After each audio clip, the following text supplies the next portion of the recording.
Excited to introduce you to one of the new members of the Rogers TV family because his show, The Overbrook Show, is premiering this Sunday, February 6th at 7:30. Before I introduce you to him, let's have a little teaser clip here.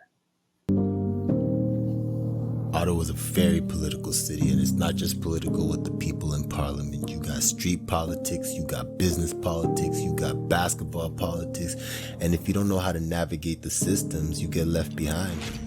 I did. They thought I went crazy. They thought I was dead. I was. But it's never too late to heal, to rebuild, to reinvent yourself. Prezi.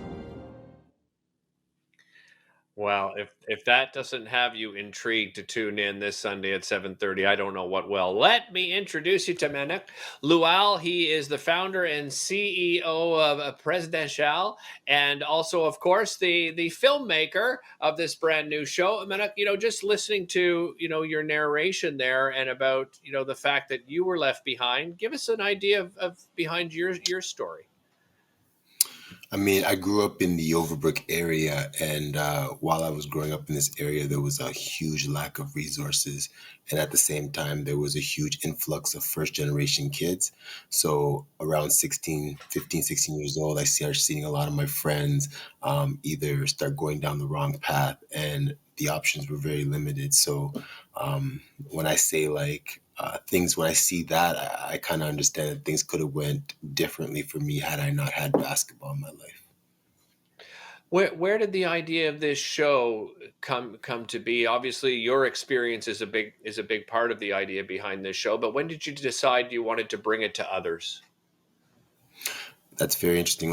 Season one the show was created during the first wave of the pandemic. We went from training 100 youth per week to not being able to connect with them at all. So I wanted to create an online platform where we can kind of tell our own creative stories of our cultures, and also promote self-love and self-care through artistic expression. So that was season one. Season two is a documentary of the last 5 to 6 months of our work in the community. And we also included different artists from the city and different community leaders as well. What does that work look like over the past 5 or 6 months, especially during such a difficult time? I think we all thought we'd be beyond this by now, and then we found ourselves in yet another lockdown. How has it affected the youth in your community? I think it depends which wave we're talking about. During Okay. the first wave, it was the subject was more about physical appearance. Everybody was very insecure about the weight gain. This wave, I see it's affected a lot of people's mental health. I've been talking to a lot of different people lately, and there's a darkness to them, and it's not like they've lost themselves, but they've lost that light that kind of makes them just magnetic and charming, and Yeah. so it's very different. Is do you have any encouragement that you're helping bring some of that light back by doing this? Because I think what this show really looks to be, Manock, is really helping develop a community. Yeah, it is. So, there's so much different themes to this, right? It's not your typical documentary. We didn't want it to be something where you're sitting down and just hearing interviews from one person.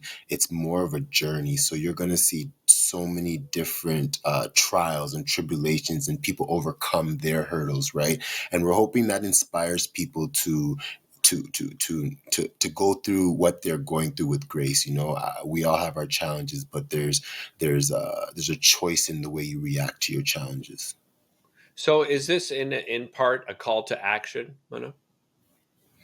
Um, So with working in the community for the last 5 years, we've seen a lot of holes, right? Like once schools were closed, we saw little to no programming in certain communities, a lot of idle time for youth, right? And then we've also seen that the definition of youth in the city of Ottawa, once you turn 18, you no longer have access to programming. And I think most people that are 18 are not really an adult yet, right? They're still Right. transitioning.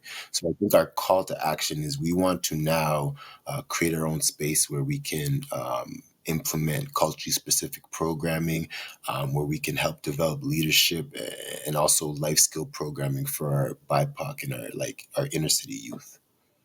Yeah, and it's fascinating you mentioned that because even my own son, um, he's 22 now, and you're right. Like I could see that transition where all of a sudden he didn't have the recreational activities available to him, the sporting activities available to him. Thanks so much for joining us, Manock. Really appreciate it. Reminder: you can catch the premiere of that show Sunday, February the 6th, 7:30.